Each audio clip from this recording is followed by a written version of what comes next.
everyone. Welcome to the, season-ending podcast. We get to the final day, Super Sunday for EPL.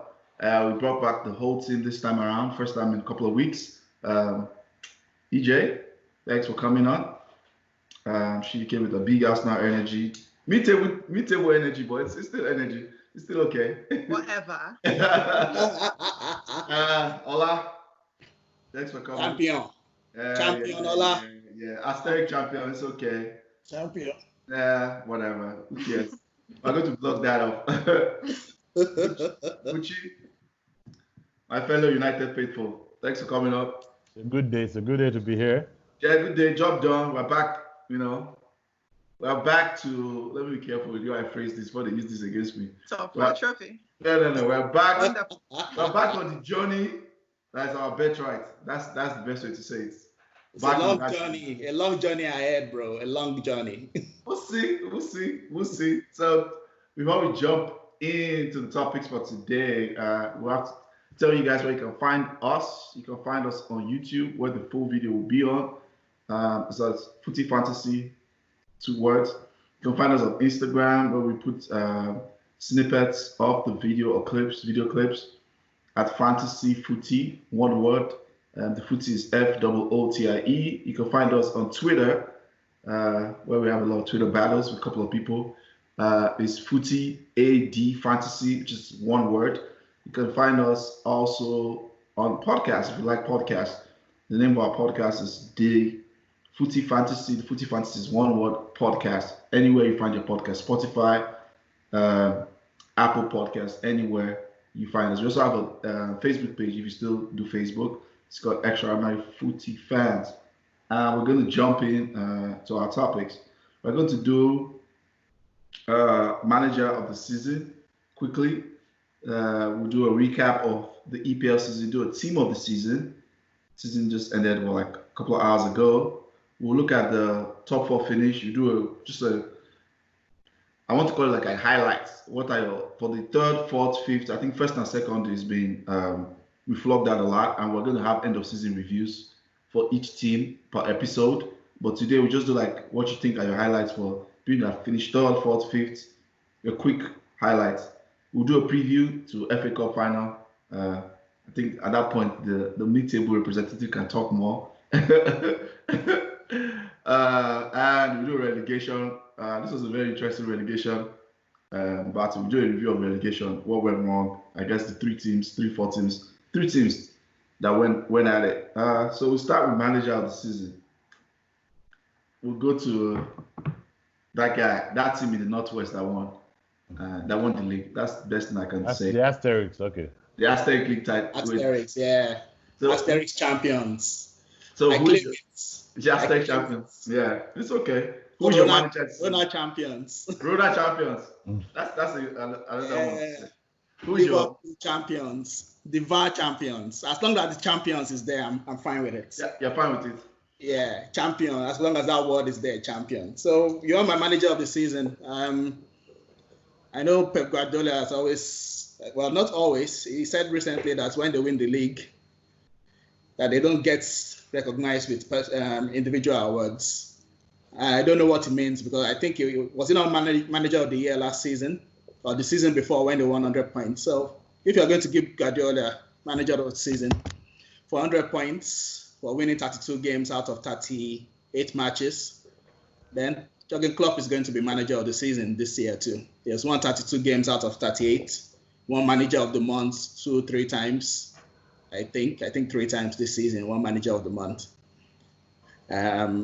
Basically had their league wrapped up by January. So like if Liverpool didn't even come back after Corona break, we would still have won the league because the gap was so wide. Like if you just said, okay, we're not coming to play after match. Yeah. It was like you fell out from every other competition. Yeah. What? What? I'm just joking. I'm trying to wind you up. I say even though you fell out from every other competition, the first 100 every competition didn't matter to us this season. Win. That's the main thing. Just league last, you guys were like, oh, but you guys didn't win the league. So now this year we're winning the league. So I don't want to be hearing stories anymore. That's it.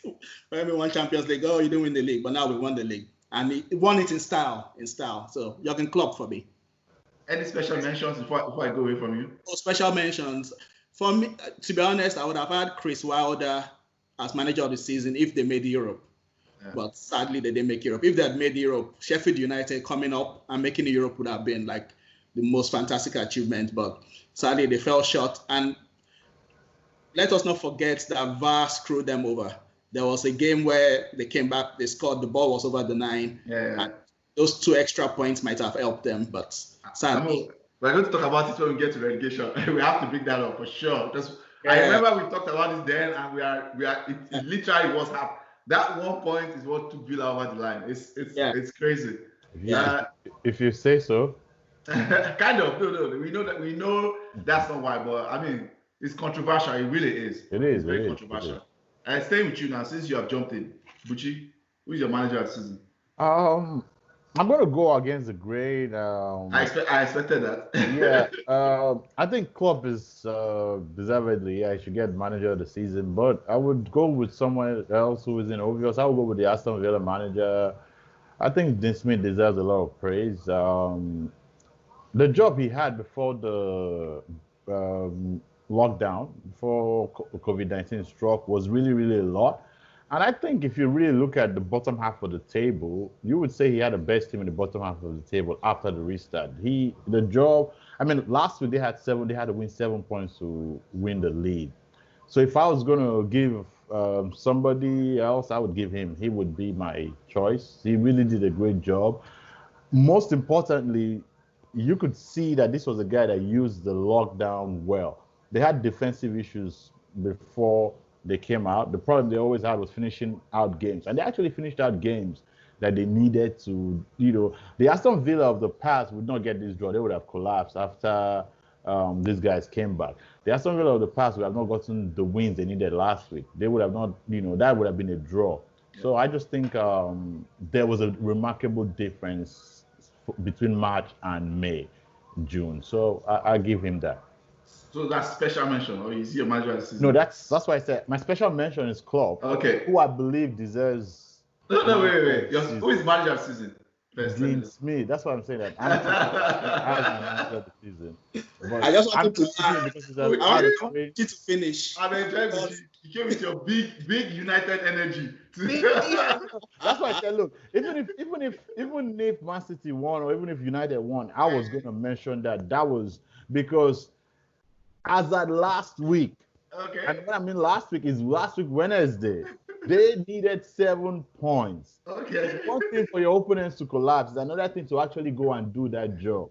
So that's why I'm giving him the praise. I'm not saying that he's not the manager of the season. For saving the team, that point. That's not manager of the season, Joe, though. That's what I'm saying. That's my choice now. That's his choice. That's his choice. You're trying to make me to change my choice. I want to understand you. Yeah, okay, that's your choice. Yeah, that's what that choice is very interesting. I said this because I know Ola want to jump before. Let me just quickly jump in. Aston Villa spent £120 million. I think you took the words from my mouth. You took the words from my mouth. After that spent as much as I think they spent more than Chelsea didn't have a transfer window. Spent more than Spurs. I think they spent at that point almost as much as Manchester United, if I remember the figures at that time before we got Bruno. So yeah, I mean, nah. But I agree with you. For a team coming from the Championship, you're comparing their spending to Man United spending. Shouldn't we compare Man United spending to Chelsea? I mean, they're just comparing dollar for dollar. Yeah, but dollar for dollar, the amount of work they need. It's like saying now that if I go and spend 120 million on that Norwich team, I would, compare them to have the same outcomes as Man United spending. No, you're not even saying that. Exactly. EeJay understands me. I'm not saying that. What I'm saying is, if a team that came from Championship spent £150 million, at the very least, before we can commend them, they have to finish mid-table. Fulham spent more than most teams in the Premier League and got relegated. That's why they're terrible. Yeah, but that's what I'm trying to say. I don't think you should give credit to a team that spent that amount of outlay and say, because at the final end, you can give credit for that work. So after they let me ask. You're praising Dean Smith for saving them in the final 3 games. Who put them in that situation in the first place? Right. What was he looking at in 35 matches before that got them in that situation? He doesn't deserve any credit. In fact, they should have gone down. And they're lucky because Bournemouth's run came very late. Villa are just lucky to stay up. They don't deserve to stay up at all. They've ground out 1 point here, 1 point there. He is at fault for getting them in that situation. You can't spend that much money and be telling me you should be staying in 18th. It was 18th most of the season. It was in relegation zone most of the season. Yeah. There's no credit. It doesn't deserve any credit for me. If you're going to, even for me, Norwich manager deserves more credit. Norwich spent nothing. At least they competed. Okay, they got smashed everywhere. They're getting 4-0, but they competed. They played. Yes, Yeah. they competed. Liverpool, even when we beat them 4-1, Norwich was one of our toughest games of the season, the first match. And then when we beat them 1-0, it was also very tough. When they get smashed, I think they will compete. They compete. Villa just scrapped the 1 point here, and that goal that was disallowed. Hey, they were so lucky. That's why I said you came with your big minded energy, which is okay. I like it. It's okay. Let's not give this guy too much praise so that his head doesn't, become bigger than the screen. It's part of the screen, so it's okay. So that's why I feel like the way I look at it is like, what's it called? Villa scored as many goals, if not more goals, than most people around them. They did as well as many teams that we praise. They did as well as Everton in terms of going forward. The only problem to me was they were conceding goals and they plugged it up. I'm not trying to say that they were exceptional, but I'm just saying that if I was going to pick somebody, and that's what I'm doing, I'm picking somebody against the grain. I literally explained that. I literally said it that the best guy was Klopp, but I'm picking somebody against the grain, and I'm picking somebody from under the table who I believe, when you look at every other person there, the bottom half of the table was made of teams that were, let's not lie, 1 or 2 wins better than the others.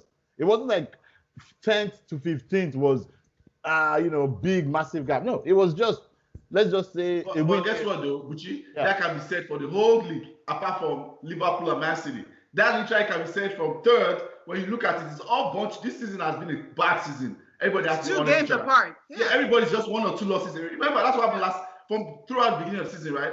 I remember we jumped from 14th. Remember that game we went to watch in Austin? We jumped, I think we were like 12th against Norwich. We beat Norwich and jumped from 12th to like 6th or something or 7th. So that's my point. That's kind of been the story of the season, right? So I get your point, and I get you're trying to go against the grain, and I don't be a contrarian. But my argument is, even if you're trying to go against the grain, I feel more managers even deserve than, for example, Chris Wilder, absolutely. Sean Dyche, that guy, for not spending anything, and again, he has done it again. Wolves manager. No. I'm like, even against the grain, they're like, I can name like 5-6 managers who even deserve that. Even like Frank Lampard, he deserves it too. If you want to say against the grain, Lampard did a good job. There's a lot of praise. There are a lot of people that deserve praise. Right. That's my choice. That's fine. Yeah. EeJay. Look, you asked a simple question. Sometimes when you ask what the color is the sky, the answer is the sky is blue. Klopp is the manager of the season. I don't need to say anything else. Stop. Any special mention? Thumbs up. You don't care about special mention. Special mention, Lampard. I think we underestimated him, and I did. Absolutely did. Yeah. Absolutely did. So he definitely gets special mention for me. But I think, if 9 times out of 10, if anyone's voting, they will put Klopp as the answer. And then haters like Buchi will put Dean Smith. I didn't hate on Klopp. I literally said he was manager of the season. That's what I said. I literally made sure. I didn't even mention the honorable mention second. I went first to the honorable mention and said, look, this is the manager of the season.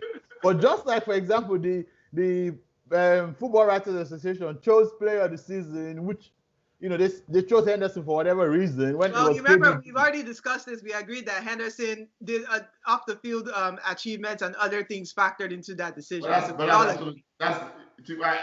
went back and thought about it and sat on it. That's absolutely, in my opinion, absolute nonsense. Football is played on the field, right? It's true. Let's be very honest. Let's keep it 100. Football is played on the field.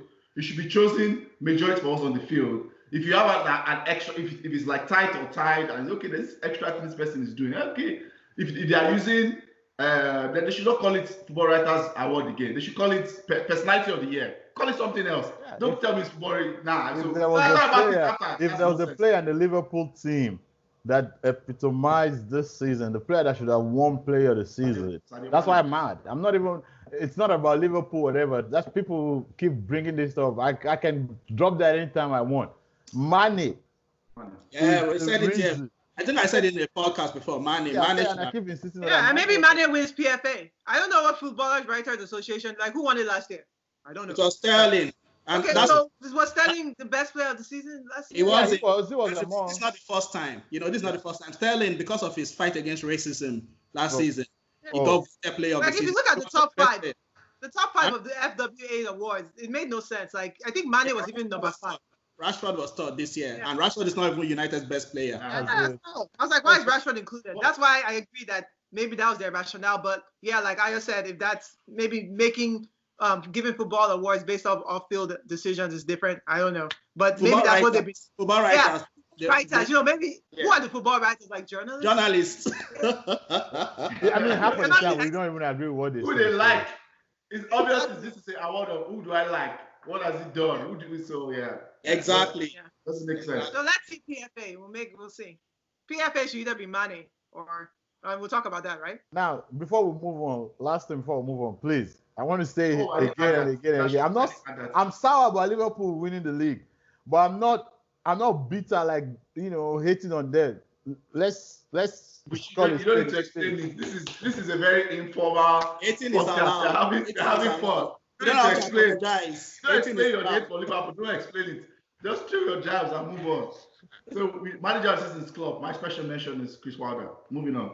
We spent too much time with this. EPL team of season. Stay with EeJay. EeJay, tell us your EPL team of season. Very quickly. 4-4-3. Goalkeeper. 4-4-3. 4-3-3. Sorry. Okay. It's like, yeah. Sneaking an extra player. 4-3-3. I'll keep Alisson in goal. I think he was probably as strong as the people in front of him, but I think he can stay there. As long as I keep strong people in front of him, he should be good. So I'll definitely keep TAA by New Godson in the lineup. And the back, Virgil van Dijk and the Leicester player, Soyuncu, I think I'll have him in there as his partner. And then Robertson on the other side. So that's my back 4. Midfield, I want Ndidi in there. I like Ndidi a lot. I think he'll give me some solidity right there. And I'll go with Fabinho, just a strong back. And then in front of them, De Bruyne, that'll be my mid 3. And then ahead of them, I'm going to be very creative. I need all the top scorers in the league. So luckily, Aubameyang can play left wing. So I keep him right there at the left. And I will keep Vardy, who I don't like, but he won Golden Boots. I don't think I can keep him off. Yeah. And then unfortunately, Mane, I'm disadvantaged. He's playing at a disadvantage. I don't think I've ever seen him on the right, but we'll force him there. And then he can flip wings with Oba to spend time on the left if that's what he wants. So that's my 4-3-3. Okay. So I guess obviously Klopp is probably the manager, right? Yeah, Klopp is my manager. Okay. Klopp knows Oba very well. He knows the back 4, 3 of the back 4 and the goalie, and he knows Fabinho. This is where you found Oba into this lineup. Okay. I'm just laughing. It's like, why not? Okay, no problem. Oba won the silver boot, even though I don't think they give that award. He tried. I should have won it. But shouldn't Danny Ings be in there? I was going to say that. He was going to use how many goals did he get? 22. 21. 22. He was the same with Oba. He's more impressive than Oba, if we want to be honest, judging from the team he plays for. He plays for a crap, but talent-wise, their team is not as good as Arsenal's team, right? So he has less service, right? Not true on any planet. He's more impressive than Oba. Because he has less service, right? Yeah. Okay. That's what I wanted to get. When a guy gets... Can you play right wing? Because Sadio Mane don't have to be there. Okay. That was interesting. Ola? Okay. Team of the season, I won't have Alisson there. The reason being he missed like 13 games this season. So I know he kept a lot of clean sheets when he came back, but that's a lot of games. So that's why I won't put Alisson. I'll put Dean Henderson, who should be Man United's next goalkeeper, if we are talking honestly. Dean Henderson has, for me, been best keeper this season. Playing for a team like Sheffield United, keeping many clean sheets, making many saves. I think the only error I remember him making, ironically, was against Liverpool, when a simple shot just went through his legs. Apart from that, I didn't see him make any other errors this season. Not errors. Against Villa. I'm trying to remember the error. There was an error against Villa. Yeah, not many glaring errors. That was the only other one I remember, was that one. Yeah, not many glaring errors. Like, even Alisson made errors. So which goalkeeper doesn't make errors? So that's the thing. Well, all the top goalies do make errors. So, but I think United fans will know that if that boy came back next season to their team, it probably should be their number one. So for me, he's keeper of the season. Right back, Trent. I won't talk too much. We know what Trent does. Maguire. I troll him. I banter about him, but Harry Maguire has had a very decent season. He's going in centre back for me. Because United considered only 36 goals. Yep. They considered 36 goals, which is their second best defense this season. So that shows Harry Maguire did something right. He helped. He helped. People might banter, and he might not be as good as Van Dijk, but yeah, he had a fantastic season. Van Dijk, not too many words. Andy Robertson, left back. I can't think of many other left backs. Luke Shaw had a decent season, but I think Robertson is just a bit ahead of Luke Shaw this season. I should have told you, I'm going 4-2-1-3. So two holding midfielders. In DD, yes, I think he was very consistent this season. It was one of the main reasons Leicester did well. I think when he was injured, they actually dropped a lot of points. So that shows his importance. It's had a very consistent season. The reason why I will go for Fabinho is the same thing I didn't go for Alisson. Fabinho missed like 10 games. He was injured for over 7 weeks. So, and the person who was playing holding midfield for us was Henderson. And that's why people will say, what does Henderson doesn't score many goals? Yeah, he won't score many goals. He was sitting in front of the defense. How do you expect him to score many goals? He played more than half of the season as a holding midfielder. So it's only when Fabinho came back, they pushed him forward. So Henderson and Ndidi as my two holding midfielders. Then number 10, or the guy creating everything, Kevin De Bruyne. He tied the assist today, right? He tied it, right? Yeah, he had an assist and he scored twice. Yeah. In any other season, to be honest, he should be player of the year in any other season, but he might still be player of the year because I think what's going to happen, okay, we'll talk about PFA player later, but I think the votes will be split. So my front three, Raheem Sterling, fantastic season. I think he scored 30 goals this season overall, and he was like second or third highest goal scorer. He has been very good for them this season. He stepped in when Aguero has been injured for so long, but they didn't really miss Aguero because Sterling is just banging in the goals, Vardy, yeah, that guy doesn't want to quit. 33 years old and still banging in the goals. So Sterling, Vardy, and then Sadio Mane, who for me is Liverpool's player of the season. Sadio Mane, not just the number of goals, he dragged us out of many, many O's that we talk for ourselves. That guy, he's like he was on a one-man mission to try and win the league for us this season. He was just fantastic. So that's my team, 4-2-1-3. Henderson, TAA, Maguire, Van Dijk, Robertson, Henderson and Ndidi, Odin, KDB, Sterling, Vardy, Mane. So where's Mane playing for you? Oh, on the left. Sterling So playing on the playing? right. On the right? Yeah, Sterling on the right, Mane on the left. Okay. Both of them can play both sides anyway. They do. Okay. They switch. They can change. flip. Yeah. Okay. And your manager for this team is what? It's Klopp, right? Jürgen Klopp. Oh, it's Klopp. Okay. Klopp. It's Klopp. Is that how it's pronounced? Mentality monster master. That's it. Okay. Buchi? Right. My team is very easy, very straightforward. I'm just gonna name I picked a few players outside because I believe that in another year they should be in the team of the year.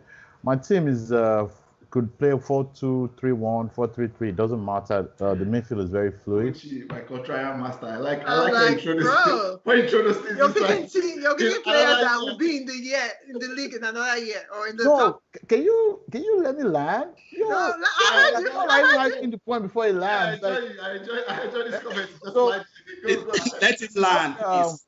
My keeper of the season is Henderson. You guys are funny. I would say Dubravka deserves honorable mention Who is that? for his performance.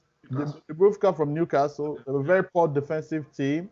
He was able to get almost 10 clean sheets. He faced the most shots in the league. Performing for a team like Newcastle, which, to be very honest, even with Steve Bruce managing them, they were not great defensively. He did well. He came out well. But like I say, Henderson is my keeper of the season. I actually picked Ricardo Pereira. I don't want to use the injury as an excuse. If you played well and you got injured, you played a great amount of the season, you should still be able to get props. Pereira was out of this world. I think his injury affected Leicester very, very well. They could not find a right back to fill his position. It was really, really. They were able to solve all the other injuries in a way. They were able to fill in for the centre back until Sonyuchu got suspended in the last game. But Pereira was key. His bombing forward, his movement, and everything. I think he was really, really underrated by fans. I believe Robertson had a great season. I believe Wan-Bissaka had a great season. But Pereira, to me, balances those two. Robertson is great going forward. Wan-Bissaka is great at the back. The output going forward is not great. The output for the Robertson defensively is not as great as well. But I think this guy was balanced and he did well. Van Dijk and Maguire, that was my choice too. I have been having this running argument with some United fans about Maguire, and so I kind of looked at his stats, and among the guys that had his amount of headed stats, basically he was one of the top guys in headers, top guys in interceptions. He made a lot of good passes. There were so many stats that he topped on that it goes beyond the clean sheets. He was important in the way United played. The insistence on playing from the back was kind of him, because he had the ability to carry the ball out and flip the passes. And, I don't think Van Dijk needs any praise. It praised him enough that it's just like repeating, the same thing. The guy is just good. He's out of this world. Same thing goes for Robertson. Robertson had a great season. He improved defensively, which used to be his problem, but he improved defensively. And like I said, there's really no left back that came close to him consistently this whole season. I will go with Ndidi as my defensive midfield. Beside him would be KDB. KDB could go up as an 8. He can drop back. It's very fluid. It doesn't matter where he starts from, as long as there's somebody solid beside him. What's your formation? Sorry. I said I can play 4-3-3. I can play 4-2-3-1. It doesn't matter. Because of KDB, it's fluid.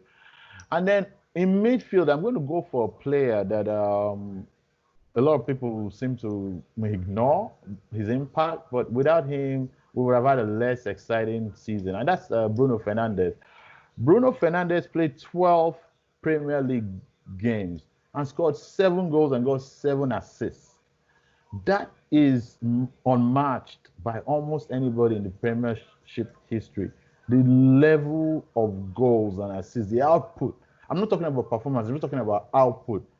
It is unprecedented. I mean, even to go back to Manchester United, go back to the most dominant of years, this guy beat Van Nistelrooy's output in his first 10 games. Beat Van Persie's output. And these were guys that their outputs at that time were looking like, wow. Because Van Nistelrooy ran like 10 straight games of scoring or something like that. And so this guy's output has been really, really out of this world. So he gets into my team. There are no honorable mentions in midfield. I think those 3 guys stand out clearly. They were just really head above a lot of people. In forward position, I was really lost because I don't know how to analyze this. I believe Danny Ings should be given props. Playing from Southampton and scoring consistently as high as he does is out of this world. Southampton are not really great scorers. They're not. I mean, they score, but not really that well. And this guy got 21 goals. However, he's just an honorable mention. I would still give it to Vardy. Highest goal scorer at 33, the oldest highest goal scorer in the Premier League history. Vardy takes striker position. I give left and right to Mane and Sterling. They can switch around. Same thing with Sterling and Mane. I would believe that these two guys deserve to be the players of the season. Their level of output is unbelievable. You have to think about the fact that if Sterling doesn't score, especially Sterling, if he doesn't score in a game, you start wondering what happened. People used to get mad at Pep for benching Sterling because Sterling's would, like it would ruin their FPL because he was a short banker in the FPL. He used to get a lot of goals. He was that. And Mane, I insist and I keep insisting, if Mane did not play this season, Liverpool would not win this title. He powered them through. He powered them through. And he had a beast of a season. The stats don't match what he did. The stats will never explain what he did. He was that important. I saw games where everybody was bowing. Liverpool players were like, yeah, if we get a draw, we're still okay. This guy was like, nah, I'm gonna win. And he was the spirit. He was, to me, a real. And then the other two mentions are Adama Traore and Martial. Across Adama Traore's performance has been excellent. He's what you would call a super sub that deserves to be starting because his performances off the bench are so good, and you understand, okay, yeah, he's working, so don't bench him. But dude, you wonder who is the person benching this guy? Why is he on the bench? Because he is that good. He could walk into any team in the Premier League. He's that good, and he had a great season. Finally, Martial. Anthony Martial's season is weird because he had a lot of breaks, injuries, but he carried a team a lot of times. He grew up and became a man. This is a guy that started the season supposedly in midfield. He was basically a midfielder, a winger, but he became a 9. And that for me was really, really impressive. The amount of goals he scored, he's actually one of the top goal scorers, but the amount of goals he scored in the running. And the reason why the running is so important to me is that it's the business time of the season. It's very easy to come in and go, whatever, my mind is not here, my family, like there were so many things that could distract players. But the guys that came in, which is also one of the reasons why Antonio is a guy that people should praise too. That business time of the season, these guys came in and focused and did their jobs. And of course, I'm not picking Dean Smith to manage the team. I'm going to pick Klopp or Klopp or Pep. Klopp. But, okay, I thought you were going to pick this fit too. All right. Sorry, can I ask a quick question? Mm-hmm. The goalkeeper you guys keep talking about, is he like a loanee from United or something? Yes. Yeah. Oh, okay. So he can technically go back and do this. Yeah. Can I also say, if we can take him you guys back, are taking him back. Mm-hmm. Can I also say this? Arsenal did face the most, if you guys are going based off who faced the most shots, that was Arsenal. So maybe I should put my own goalie. Well, but Leno got shots now. He didn't play the whole Nonsense. season. He didn't play the Which whole of your season. He got all goalies? those shots. Between both of them, they faced them. I like the next person faced like freaking 7 shots lit, and they Your made the best most player was saves. your keeper. By the way, your best player was your keeper. I agree. That was the most consistent player, to be honest. The most consistent Arsenal player was. I mean, Obama is very, very. goalie. Yeah, it was. Yeah, and yeah, the second keeper came in and also did very well, and that's true. Arsenal's goalkeepers actually deserve praise. They did very well. Honorable mention. Okay, maybe I should retract this honorable mention thing. Let's just go on and on. You gotta give. I mean, people are putting their own players inside. You gotta Their own players. Okay, team of the season. Alisson is mine. Right back is Ricardo Pereira. Wan-Bissaka gets honorable mention, but yeah, he had some flaws. But yeah, I think Pereira is the most complete out of everybody, balanced. My center backs are Virgil van Dijk and I'll say Soyuncu. Left back is Robertson. Midfield, Ndidi. I play 4-3-3. Ndidi is my holding. Henderson is one of the 8s. KDB, obviously. And who's my player of season, by the way. The other 3 forwards are Vardy, Sterling, Mane. For honorable mentions, like everybody has said. Danny Ings for sure. You mentioned Martial. Bruno Fernandes for sure for his output, yeah, but I just couldn't put him in based on 12 games. I feel like that's not enough data to do a team of the season. Manager of the year for sure, Klopp. gets it. I mean, that's kind of easy. He manages the team. We jump to talk about Nobody mentioned Jimenez. I just remembered him. That's another. We're going to start mentioning so many names. I just joking.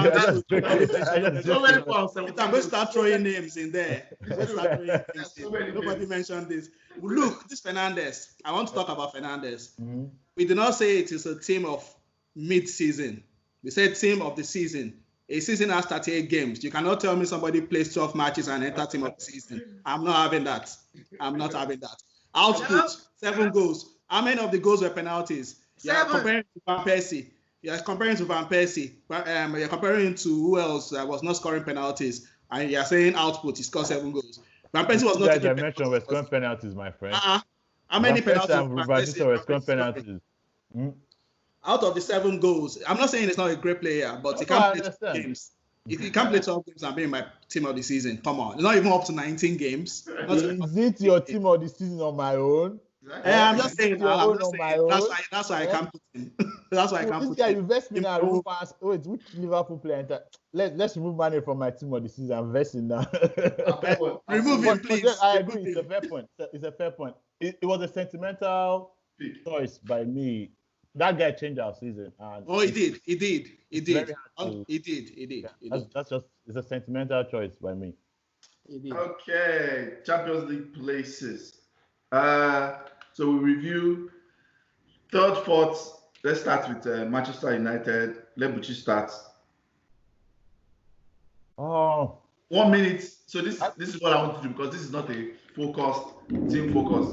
In 1 minute, Buchi, tell me what was your season summary of Manchester United? 1 minute. I'm going to start timing you. Go.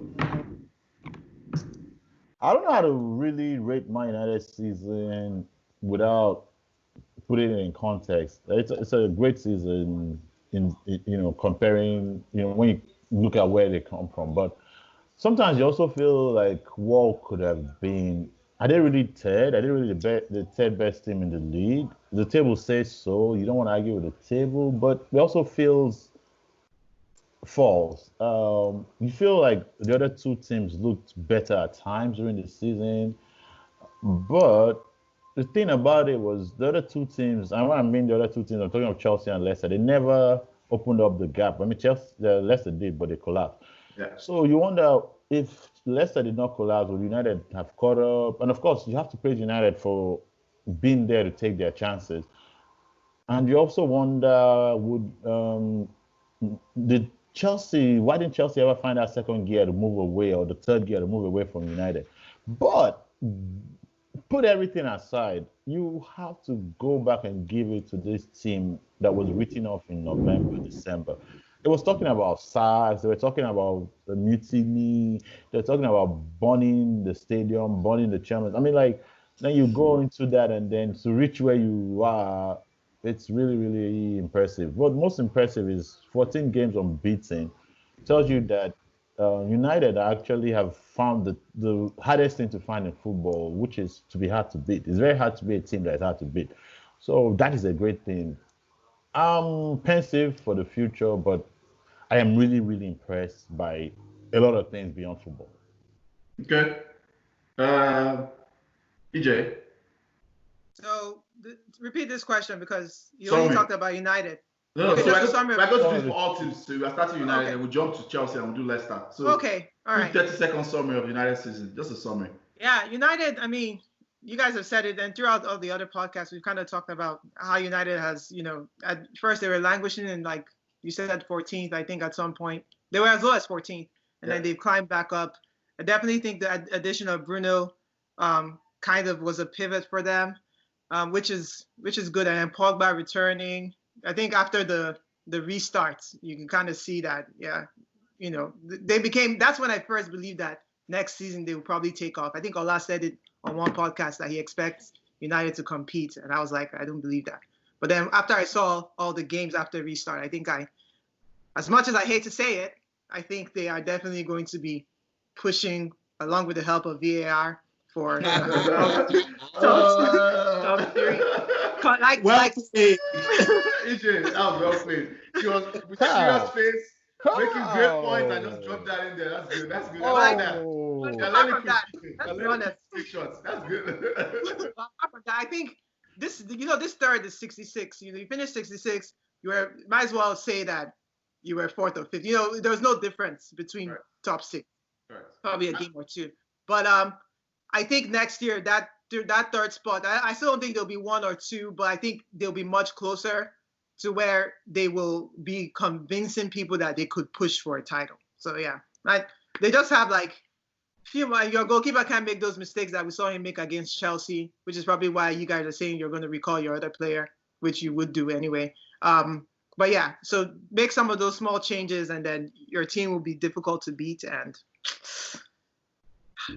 annoy us, basically. Hola.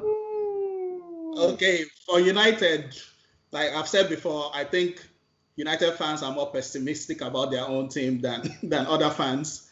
I mean, every fan is probably like that. Like when you watch your own team regularly, you see the flaws magnified. Right.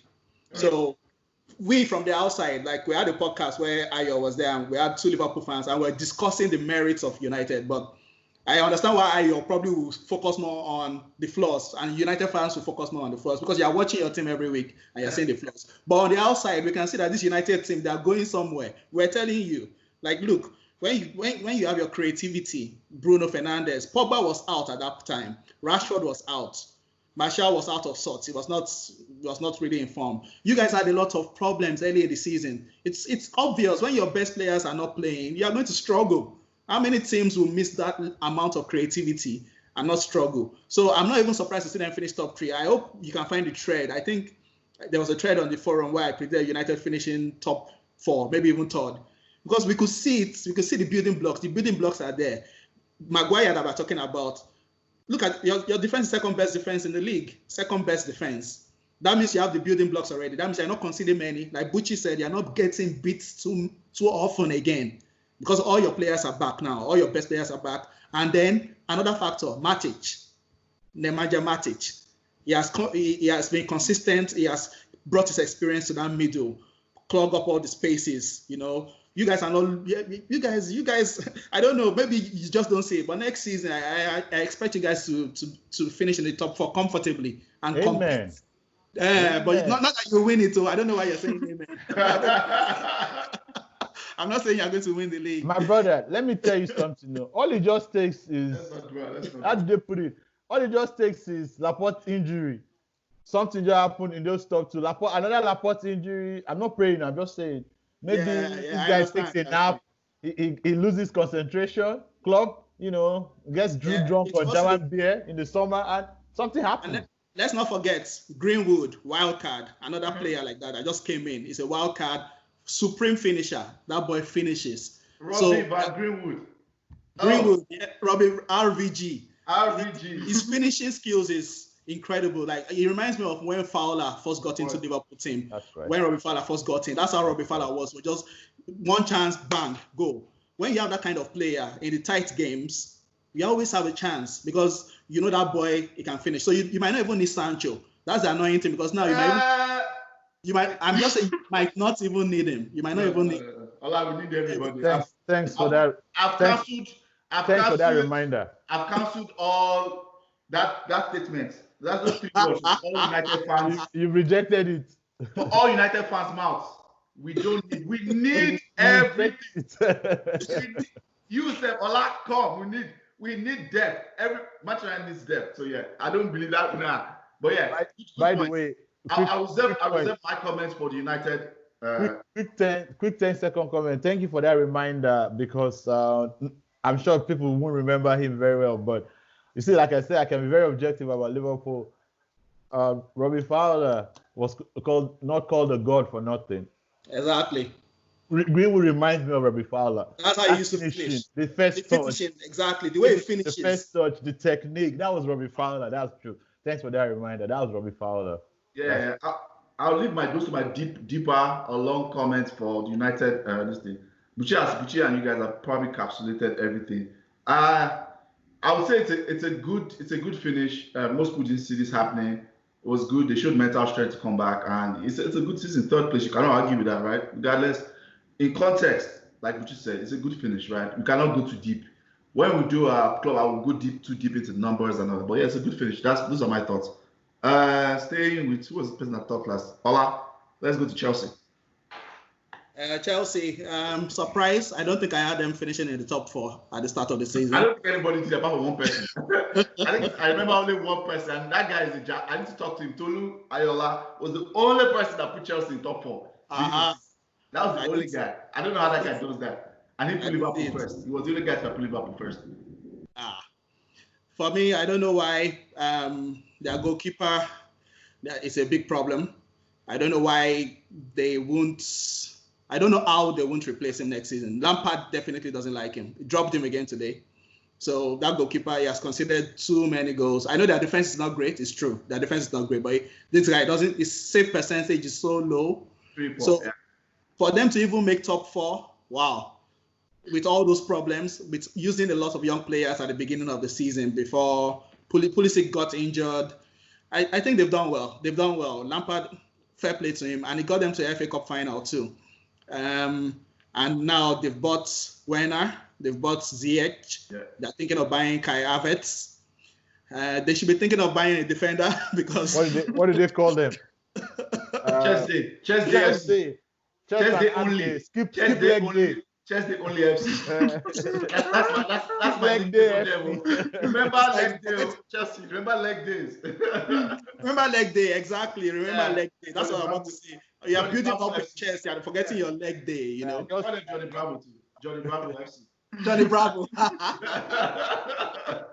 A little push and they just start going down the hill. No, but to be fair to them, they've had a good season. I think they capitalized the most on Leicester collapsing. For me, I think United should have finished top 4 anyway, if all your players were fit. But Chelsea, I think, are the ones that benefited most from Leicester's collapse. Because Chelsea, I think if Leicester didn't collapse, Spurs collapse. Spurs collapse too. But Spurs had a terrible start to the season. That's what I'm saying. I thought you were saying over there. I'm just saying the fact that Spurs came in like nobody expected Spurs to, what happened to them. So yeah. Collapse. I just meant that Leicester had such a good gap. Yeah, that's true. Pochettino did, though. Yeah. Pochettino did, but that's another story. Oh yeah. I know Pochettino did. Yes, I know. He expected it. He was the only one that seemed to. EeJay, Chelsea.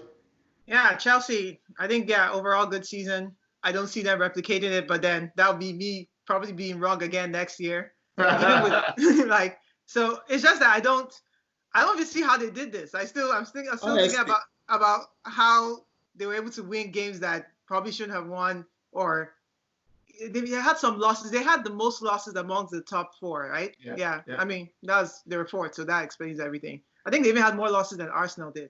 They lost 12 games. 12. Yeah, we lost 10. So it's just, but they won a lot more. Draw Chester. You people are drawing a lot of games, yeah. Yeah, we drew so much. Like you drew 6 games. Like United drew like that 2015 season. It was crazy. That reminded me of that year for you guys. But yeah, I don't know. Like these players, like you said, they're more attacking minded, and I do think they needed that. They needed to do that because Giroud, as much as we all like him, he's 34. By September, he'll be 34. He's older. Tammy Abraham, not as experienced. So they needed that the reinforcements. But goalkeeper has to be replaced. That's a no-brainer. I don't think even Caballero. Yeah. Caballero. Yeah, I don't think even him is the one to go with for the 40. future. He's 40 already. So they need to reinforce defense, goalkeeper, and then that's when we can expect them to do even more than they did this year. But yeah, kudos to them though. Okay. Buchi, Chelsea. I mean, I don't even have to go to the beginning of the season. When we did the podcast at the start, when we're talking about the teams we thought were going to fall out of top 4, everybody picked Leicester, and I said no. I thought Chelsea were going to fall because I never trusted their form. They had this topsy-turvy thing that they never had. They had an attacking mentality, but I was also afraid of their defense, and I was afraid of their team mentality because Chelsea had this tendency to lose 5-3, lose 3-2, And they hardly won any games 1-0. Maybe a very few amount of games. Any games that needed grit, they lost. That's what it looked like. The only game I actually can remember they won 1-0, I mean, I'm just saying this off my memory, was the game against Ajax in the Champions League. I think they beat Valencia 1-0, but I can't remember. I'm not sure. In which Ajax actually dominated them at home, and they should have lost that game. And then Ajax got 2 red cards, if I'm correct. Yeah.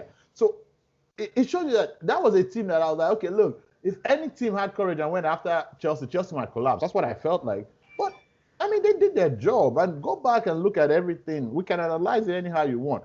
But, this season, everybody did not expect Chelsea to be in the top 6. Top 6 was a good result for them. Correct. And this man is here. He's about to probably win the FA Cup. Arteta will have something to say about that. But, so I have to give him kudos. I have to really give him a lot of kudos.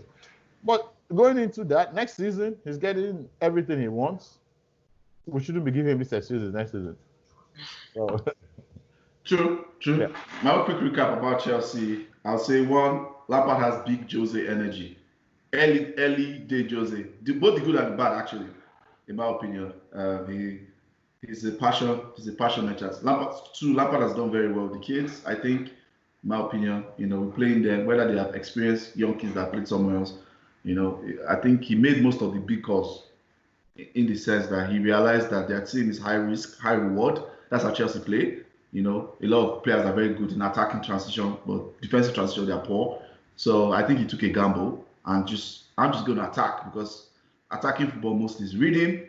So if I say I want to start changing my style with these young kids, along the way they lose their rhythm, then they struggle for long. And they hit the bump, right? Christmas time, when they're struggling, but he never went away from his attacking ideology.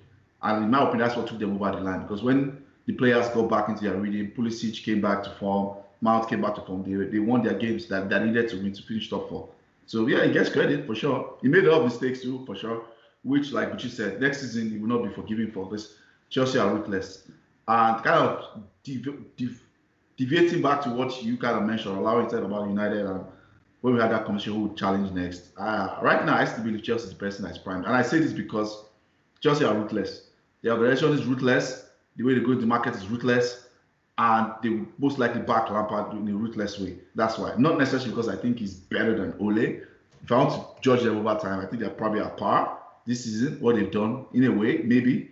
Some people can argue for Ole, some people can argue for Lampard. But I just feel what is above Lampard is better than what's above Ole. And that's why I believe that Chelsea have the most likely to challenge for what I've seen now. That might change over the summer if Chelsea decide to be Johnny Bravo FC. Because Johnny Bravo FC, they are not challenging with that, for sure. They have to get a defender. They have to change Kepa. They have to do those things. If they don't do those things, that's not happening. The Premiership, defenses are too smart in the Premiership. They will figure out and limit the attack over time.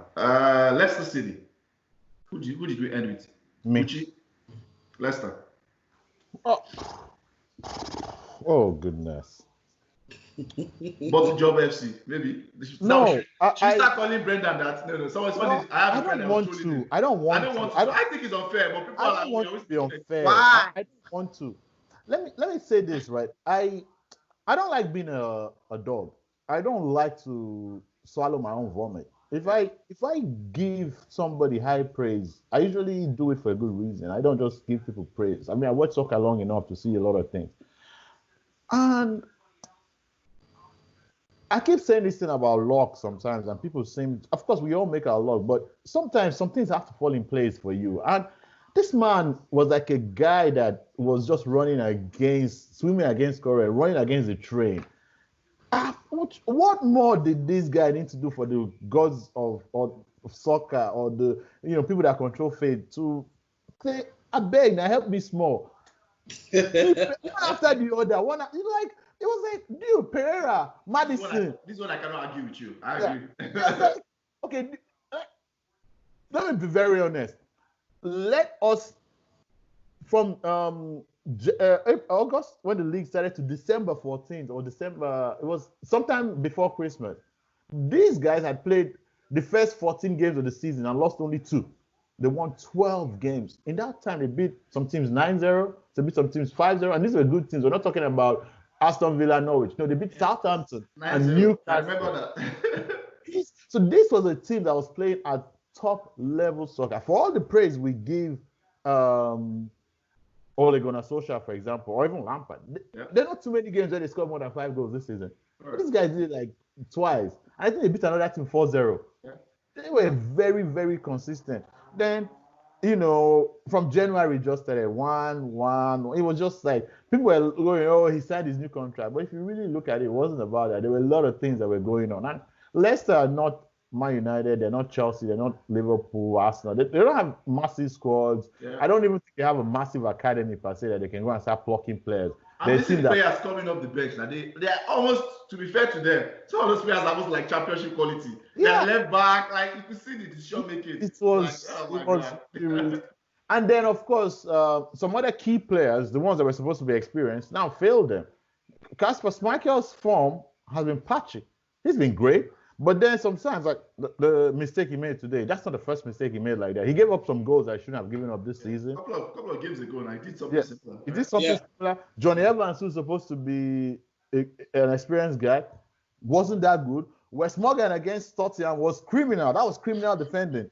Like you begin to look at these guys and go, what is going on with you guys? And so you can look at that and blame the manager, but I believe personally that beginning of the season, you would have said Leicester making 6th was good. So Leicester making 5th is still good. We're only saying this because of what happened between August and December.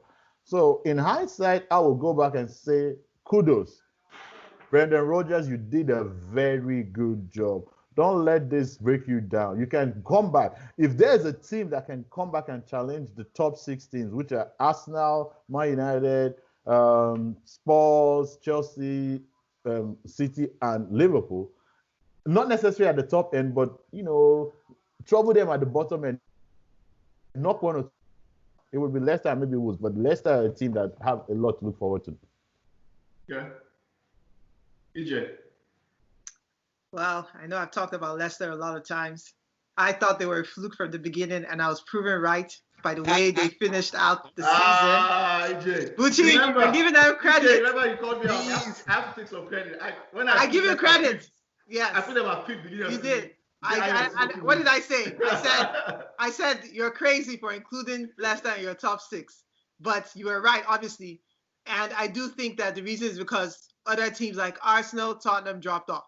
So next year, when we start, we're resetting our expectations next year. Tottenham, I expect, will do the same thing.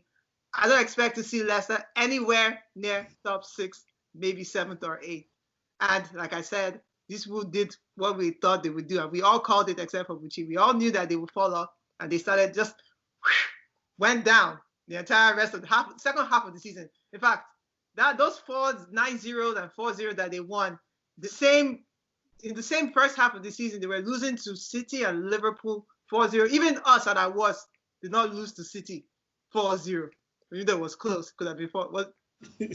But they beat you, though. Leicester beat you guys, though. Leicester robbed us. In fact, that golden boot that Vardy won, he should have been. That one goal he scored against us. You guys are talking about Aston Villa. No, they beat you in the first leg, though. 2-0. And that was our home. Leicester came to our house, and Vardy injured, almost killed Mustafi. They didn't even check it for VAR. VAR didn't even look at it. Should have been a red card. Should have not been on the pitch to equalize that game. And Vardy should have been on 22 goals. Oba should have been tied for golden boots. I just wanted to make sure I said that. Yeah, you keep score. Like this is like that statement. Hell had no fury, like a woman scorned. You just came here and just. That's not what I said. That team. We'll pass over your complaints. EeJay, we'll pass your complaint over to Thank you. the PGMOL. Is that what they are called? We'll pass over your complaints to them. PGMOL. Hola, Leicester. Tell me about Leicester. Are your man? I mean, your former ex, Brendan Rodgers. Brendan, good Brendan. Brendan with the character. Mr. Character, we showed good character this season. We showed good character by throwing away a 12-point lead and then falling out of the top 4. It's so sad. No, Buchi was right. It's like fate conspired against them. Yeah, it's true. Yeah, you make your own luck. But some of the things some of his players were doing was just, I don't know, maybe we have to say, okay, also, pressure got to them. But you look at some of those players, they won the league, they won the Premier League. So why should the pressure should have been getting to them? Because some of the errors they were making. The one, for me, the final layer of the coffin was that Soyuncu one, where the Bournemouth scored. The player was trying to get the ball out of the net. Soyuncu went to him and just booted There was 40 minutes left. 40 minutes. They could have scored 2-3 goals and won that game. 40 minutes, and that was just 2-1. They were leading 1-0. They were leading that match 1-0 at halftime, and they lost 4-1. Correct. So for me, I think maybe just the pressure, because I can't explain how can you go and do that, and then you now get suspended for the last 3 games. You know, so it's like fate conspired against them, but they didn't help themselves, and maybe the causes of people like EeJay finally caught up with them. No, So EeJay should just tell us she has a strong grandmother in the village. I think the causes caught up with them, because I can't explain what happened to them, because it was in their hands. Everything was in their hands. Even going to the last 5 games, they still had enough chances to wrap it up, but they just threw it all away. They threw it all away. No, I don't know. I think Rodgers, like you guys are saying, maybe they need to strengthen. Going to Europa, I'm not sure if Europa helps them next season, unless they strengthen their squad. Yeah. Unless they strengthen their squad. If they're going to Europa with that squad and trying to compete in Premier League, forget it. Forget it. They're not going to near first top 8. So they have to improve that squad if they want to be playing Europa and playing Premier League. Or they just throw away Europa League. Just play your kids in the Europa League and just throw it away. That's the only way. I agree with you. They have to strengthen. Because that's one thing that they benefited from this year, playing 1 game a season. And even if they don't strengthen, even if they strengthen, like the coach will still not have time, right? Because he's going every 3 days. He has to prepare for a different game. So, they might struggle next season. So my quick review, very quickly. Yeah, I agree with everybody has said. I think the depth was their problem. They were lucky general, right? It's always better to be a lucky general. They were very, very unlucky. And I still would just put small blame on game management. I feel like especially after the restart, there were some games, and the 2 games I want to put on him is the Bournemouth game and the Brighton game. I think those 2 games are lost. And I say this not because obviously you cannot control Soyuncu kicking somebody. My own was the way they were playing, the approach. I remember watching this. I was texting my friend. We're chatting about the game. Like, Leicester are playing as if they're 4-0 up when they're just 1-0 up. They should Bournemouth the relegation team. Now that they were down 1-0, go encourage your team to attack and go and score more goals and kill off the game. In fact, if Leicester score the second goal in that maybe right out of second half, especially coming out, they kill off that game. They get that 3 points. Maybe they get that Brighton 3 points. We're not having this conversation. Leicester are in top 4. This conversation we're having now doesn't happen. Sorry, let's jump in. You're right, because that game, to back up your point, at halftime in that game, they came out like it took off Kelechi.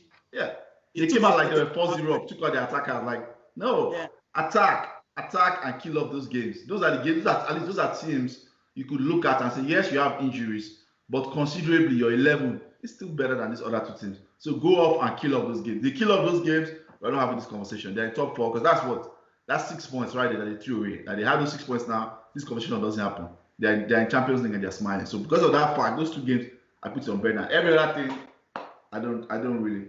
Let's dive into FA Cup. EeJay, you're going to get the. So what are your thoughts? Lion's share of this one, just because of time, and we will just chip in here and there and just give you maybe like quick recap. Chelsea, Arsenal. How do you think it's going to go? Okay, so I mean, I'll preface it with this. I think Chelsea are the favorites. I think we faced Arteta in particular has faced Lampard twice already this season, even though he started in November or December, I think, and he lost 1, drew 1. Even though the first loss, arguably, Jorginho should have been on the pitch to score the winning goal. I'm just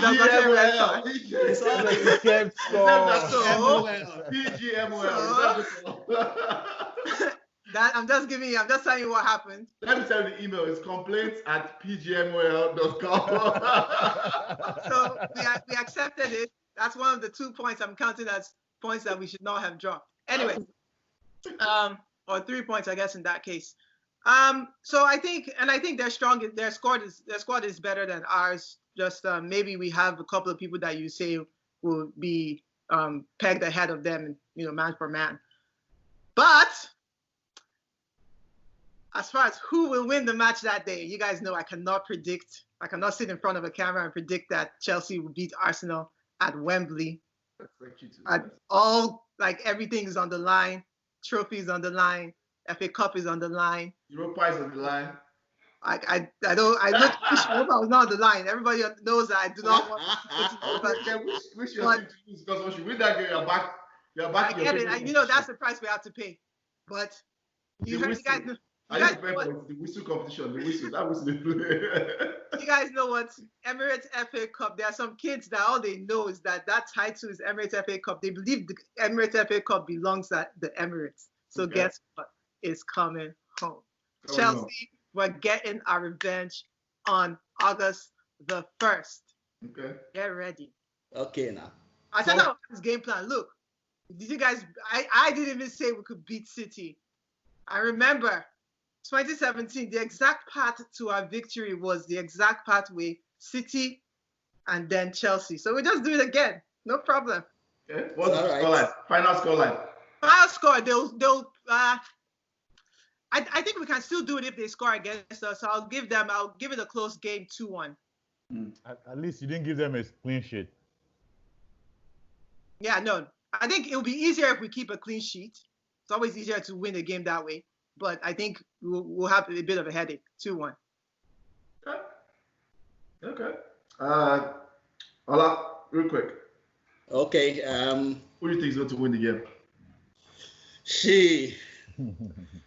Who do I prefer to win the first trophy? Their first trophy. That's the thing. Right. Lampard or Arteta? That's right. I'll go for Lampard. I would like Lampard to win, and I think Chelsea will win. The reason why I think Chelsea will win is Kepa is not going to be in goal, dashing out goals to Arsenal. He's going to start Willie. Willie will be in goal. Yeah. So that's number one. And I think Arsenal are going to start David Luiz against his former club. I see disaster happening. David Luiz against Chelsea. They know all his weak spots. We all know his weak spots. I'm sure Chelsea even know it better. So Chelsea will exploit that too. Remember, and I just think. Yeah. Sorry, I was going to say David Luiz gives a penalty away every other game. He already gave his penalty away today. So next time, we're good. I'm just saying. Every other game, you see it. Yeah, already had his every other madness. Okay, it's all right. Once every 3 games. Okay. But I think Chelsea will win probably 2-0. No, Arsenal will score. Arsenal will score. Probably 3-1. 3-1. Wow. Yeah. 3-1. Wow. Convincing win. I don't think I want to make a prediction on who wins. The only prediction I'll make is that game will not be a clean sheet. No clean sheet. Yeah, that won't be a clean sheet. But if there was going to be a team that will keep a clean sheet, it would be Arsenal. That's the weird thing about it. The Arsenal I've seen in the past 2 weeks, I don't know which one is going to show up, but the one that played Liverpool City. And played City, that same team, if that team comes out, I don't think Chelsea have it easy as people think. But the one that played Aston Villa and played the other games, if they come out, and especially the one that played Watford today, because that team 3-0. That Arsenal team is just. I sometimes I wonder. I'm a Man United fan, but Arsenal fans just like, you people are trying, man. You people try. I'm serious.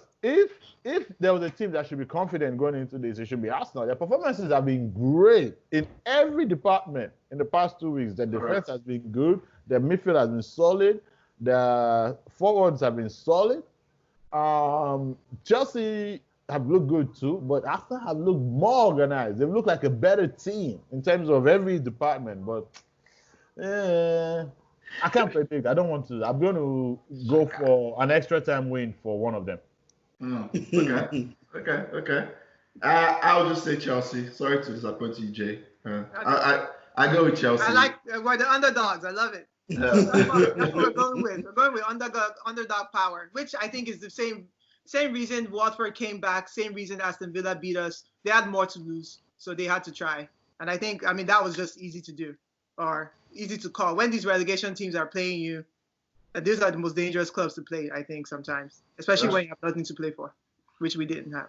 Yeah, so I'd say Chelsea just because of we've highlighted one reason is that Chelsea have really nothing to lose. Their main target is secure top four. They're just going to come and enjoy that game, and they want to win the trophy. Not like they want the trophy, but it's not one of those things like we're just coming off being knocked out of Europe. We didn't make Europe. All they are down, and they threw it away. Then they have to raise their game for you guys.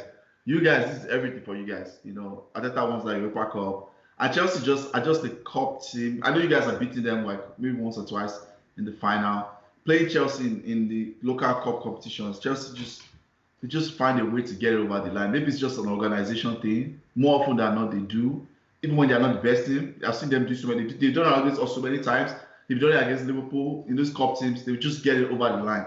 One way or the other, they just find a way to get over the line. So, and I see them kind of getting into that mood again, just getting over the line. Giroud, and they have the players that can do that, right?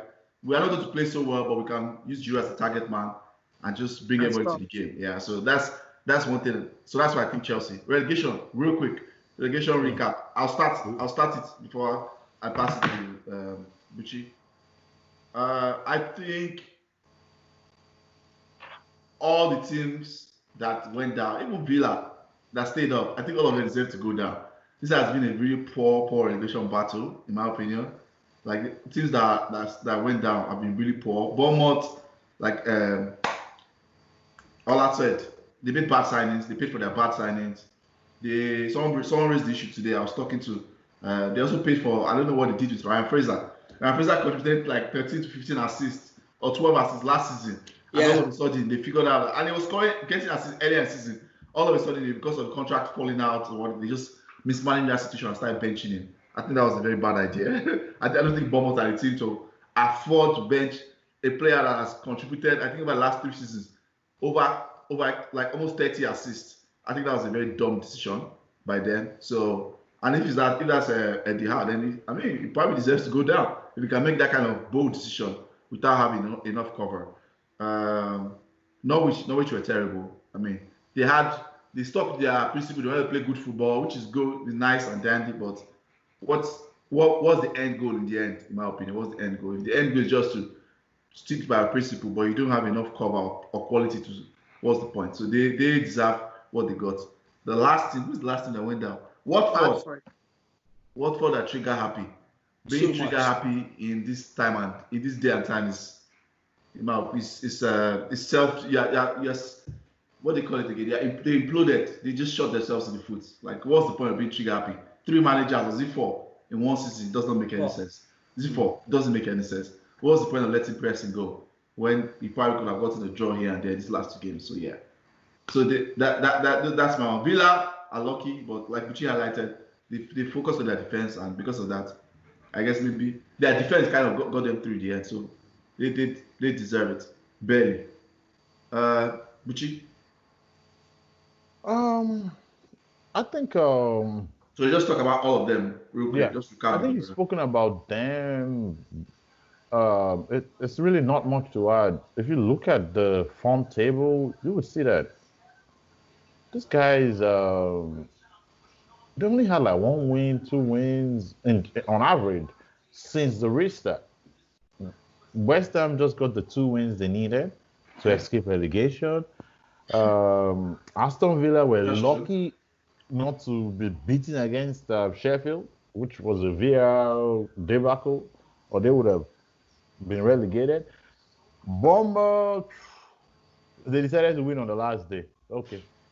I mean, like, they woke up on the last day. I mean, like, come on.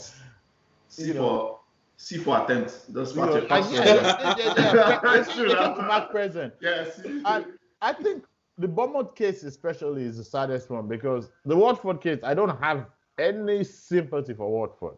They've embarrassed the best managers. They've embarrassed the worst managers. They just treat everybody like crap. And if you treat people like crap, eventually you get crap. There is no way you tell me that an Aston Villa team that conceded about 11 goals in the last 4 games, that's a team, the last 3 games, I mean to say, that's a team that was fighting.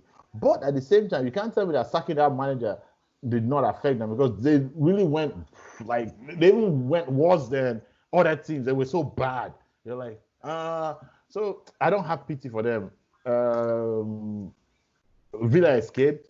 Norwich, they deserve their relegation. No pity. But Bournemouth, I think they were the masters of their own misfortune. They went to their head. We've done this every year. We're gonna win our last. Right. We're gonna win our last 3 games. We're good. Now we have the toughest fixtures, but we're good. You didn't win. You didn't even focus on trying to win the easy ones. They were playing like they had time, and they did not. So it's a pity because that's a manager I respect. But you get what you deserve. And like I said, that's something that deserves to be in the Premier League. It's just what it is. Best of the bad bunch. EeJay. Yeah, I mean, I think the 3 teams that went down, I'm surprised that Aston Villa got in ahead of Watford. I think that's the only reason that happens because they beat Arsenal. Like, to me, I think we had already foregone conclusion that Arsenal would beat them. And once they did that, then their destiny was in their own hands. Because, actually, was it really in their own hands? Because if Watford had won, then they're out. But if they had also won, then they would have been in. They had more leeway, basically, after doing that. So, sorry for Bournemouth. I think at some point they were saying he's the longest serving manager in the EPL. I was like, really? That's crazy. Because before, usually I'm used to hearing Wenger be that person, and then I forgot that all of us have new coaches. But yeah, how long has he been? 6 years? Was it 6 years that he's been in the league? No, up to 6 years. Yeah, in the league, right. Yeah. I know he's been with Bournemouth longer. Yeah. But yeah, he's been with us for in 9 the or league 10 years now. Yeah, so maybe he can come back. Yeah, I think that championship is just like a quagmire. It's hard for people to come back out of. So good luck to them. But I think the 3 teams that deserve to go. I think somebody will hire Eddie Howe. That's my opinion. You think he will leave Bournemouth? I think so. He'll most likely leave. It's one of those things that happens where I think that man looked tired. Yeah. I think he looked tired. Broken. He gets to a stage where he works for maybe a few months, and it's not going well, and he leaves. It looks like it. He'll probably go on a sabbatical and come back to one of them, because I know either the Aston Villa or Brighton. Somebody's finding a manager before November or something. He'll be there. So half of the Bournemouth players, not half of them, maybe a couple of them will definitely get poached. I was hoping that we could poach Grealish. That's what I was hoping for them to go down. Unfortunately, they're still here. So I think Grealish is going to leave. You think he'll leave regardless? Yeah. Okay. Because it was already looking like he was going to leave. Yeah. That's what it was like. If someone is looking for a house before your team gets relegated, that's what the media was saying. I'm not saying it's true. That means you really want to leave either way. Because he was committed to the fight, but it looks like Bournemouth has a lot of good players for people to poach. I mean, they were not informed, but they have a good player. They have good players. Yeah. Ola, okay. Final wrap up. Well, I said previously in the previous podcast, I don't feel sorry for Bournemouth. I don't feel sorry for them. They've skated along for too long in the league. Okay, Eddie Howe is likable. He's a likable fella. And yeah, he's done well. He kept them up on that budget, but he has not bought well. His recruitment has been woeful. He has not.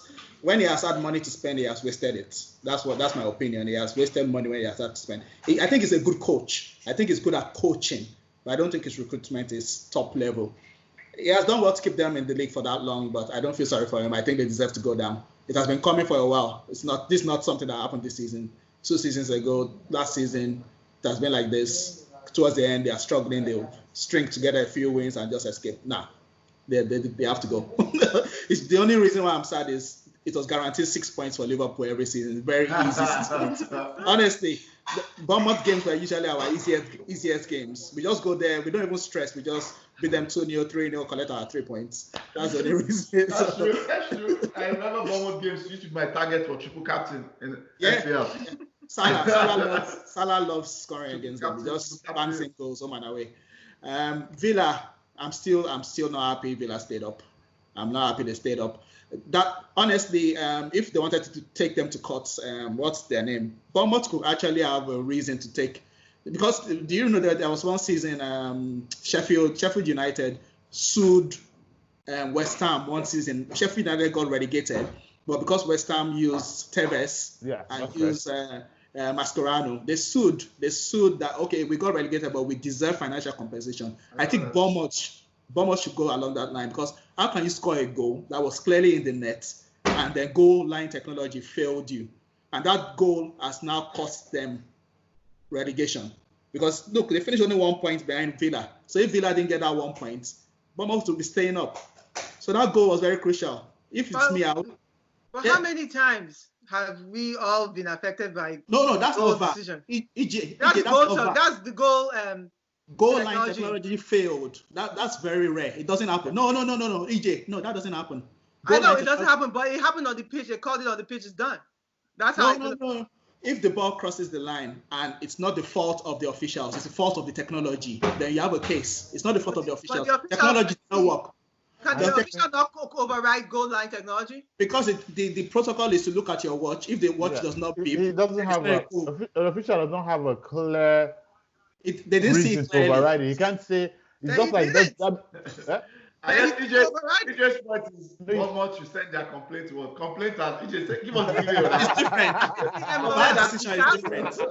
I understand that it's unfortunate, but I don't see the difference. I think goal line technology, VAR, there are two systems that look at goals. No, VAR is not technology. VAR is based on opinion. VAR is based on opinion. I agree. Technology is not based on opinion. It's either it's over the line or it's not over the line. Let me come in here. Let me come in here and say this, right? There's something about we're at 1 minute 22. Just everybody knows. Sorry, about 1 hour 22 minutes. Just keep going. Just everybody knows that. One thing it's the final one of the season. It's the final one of the season. If you look at when like someone kicks somebody on the football pitch, right? Like when they're playing and they break their leg, people don't hardly sue. The only time they sue is when somebody goes out of their way doing something which is non-sporting. The reason why that happens is because when you get on the pitch, you actually sign like some things you sign, even the VAR, they have all this arbitration, whatever that they have to agree with. Before they can sue, they might have to go to the FPL and find the EPL and find out which rules they themselves agree to. Because if they agree that VAR decision is final and that whatever result comes off the pitch is final, they will have to accept it. If it's a different thing in the West Ham Sheffield United case, because West Ham actually cheated the rules themselves. It wasn't like it was like, oh, it was a fact error or somebody made a mistake. No, it was West Ham that cheated.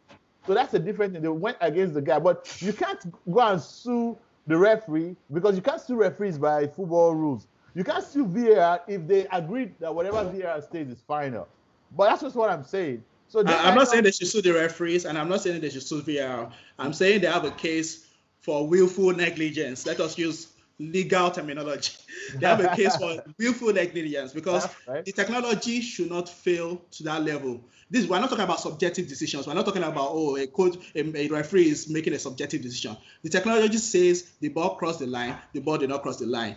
Why should that technology fail at that particular point, especially when Hawkeye? See how Hawkeye quickly came out. Hawkeye quickly came out and made a statement and said, "Oh, sorry, we were at fault." Yeah. But they had to come out with a statement because they know the legal ramifications of what that might cause. They had to quickly put out a statement and say, "We are so sorry that shouldn't have happened. This has not happened ever."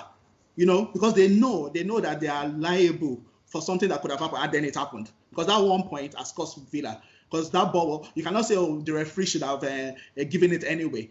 The referee didn't have a clear sight. And the rule is, look at your watch. If your watch did not buzz, then it's not a goal. You cannot guess. Referee cannot be guessing and say, maybe it went in or not. Replay if you thought it was a goal. Huh? You can have done video replay if you thought it was a goal. That's the part that I think the referee failed, was he should have gone and seen a video replay. They're not allowed to. The only time they're allowed to go to the monitor is on a red card offense. That's the problem the Premier League also has. Premier League, they have said VAR, the referee can only go to the monitor to check red card offense. You cannot go to check penalties. You cannot go to check goals. They are not allowed. That's the protocol. They can go to check penalties if VAR calls the penalty, though, right? No, they don't go to the monitor on the pitch. They only go to check for red cards. Check it. That's the rule. They even changed that rule only in January because at the beginning they didn't even allow referees to go to the camera at all. Remember, I used to get so angry. I used to get so angry that how can you have camera on the pitch and you don't let referees go? They didn't even want the referee to go to the camera at all. But then they now changed it mid-season and said, okay, for red card offenses, go and check. But anything else, don't check. What kind of nonsense? Even the EPL, I don't know what's wrong. This also brings up something which I find weird is that I can watch EPL games, Champions League games, NFL games, news, TV, any movies on my phone. So why don't they have small devices? Because referees are not involved in contact. They rarely get hit. So why don't they have small devices that they can put in their pockets? Like, they make another chest pocket that they pull out and look. Like they can see, you know what I'm saying? They don't need to start running 50 meters off the pitch. They can just sit down and look at this and put it back. You know what I'm saying? In rugby, they even wear cameras. Referee wear cameras in rugby. Yeah. So you can even hear what they are saying to the players. I don't know why football is just so slow to try and change. In rugby, they wear cameras. You can hear they wear a mic, so the referee, you can see who he's talking to and who is talking back to him. But football, no, they want to always complicate things. Why do you have to complicate something? There's camera there. Let them go and watch the camera. No, only for red card offenses. What kind of nonsense? Yeah, because I remember in rugby, this may change things. Yeah, in rugby, if referee will even say, "Oh, I didn't say." He'll be saying that you can hear it live. He's talking to those guys. I didn't see that. Can you check for this? Exactly. Can I award that? He'll be telling them, "Can I award?" I'm not sure. And they'll be exactly. Like, yeah, he'll be telling them what he saw and what. And very transparent. They make it very transparent. That's true. That's true. But football will say no. We can't do that. Why? Purists. Yeah, the spirit of the game. Okay. Are you done, Ola? I don't know. Norwich deserve to go down, but I admire their spirits. So they deserve to go down. I admire their spirit. They try to play. They have good young players for us to go and steal. Cantwell, Cantwell. What's that boy's name? Jamal. They have good players. Lascelles, Jamal Lascelles. And that Adam boy, the kid. Does United usually poach players from relegated teams? Because Arsenal don't tend to do that. Does United do that?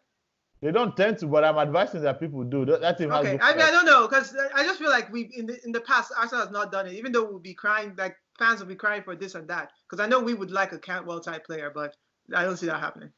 I'm gonna be very honest. We don't do that anymore. We used to do that in the past. Premier League clubs need to do that more. And why I say this is that there are a lot of transfers in the Premier League in recent years. For example, when Mane moved to Liverpool, I use Mane's example because Mane moved to Liverpool for very cheap in hindsight. People did not rush him. He was a guy but they were like, he was performing for a mid-table team. I wish he was going to step up. People keep doing this, and then they go and pick one guy from France that we did it with Gini Wijnaldum. We got him from relegated team. Exactly. Robertson. We got him from relegated team. You guys actually did a very good job. You guys do. Yeah, you did a very good job there. And then Steve Bruce signed some good players from Championship too. So I think, I just think that clubs should look about scouting, Yeah. But what about Pookie Party, guys? Pookie Party, are we going to miss him? Did he ever score again? I don't know. I think he scored one goal after restart, right? He scored a goal. The party ended in December. Yeah, that's the biggest fluke of the season. Timo Pukki is the biggest fluke. Okay, guys, we've come to the end. Now that we're at the end, if you like our content, leave us a like. All our social media handles and addresses will be at the end of the pod. This is the end of the season, Game Week 30 for English Premier League. We still look forward. Obviously, there's the Europa Cup coming up. There's Champions League coming up to look forward to, second legs, and we'll be doing different preview pods on our next episodes. EeJay, thanks for coming. Good luck in Wembley next week. Underdogs, okay, sure. I'm going to enjoy that game. Even though you have 13 Epic Cups, underdogs, sure. Long chances I enjoy the weekend of football. Nothing to think about, just chill. So whoever wins, Buchi, thanks for coming on, as always. My pleasure. Ola, thanks for coming on. I got 99 problems, but the league is one. Okay. You have to put that in there.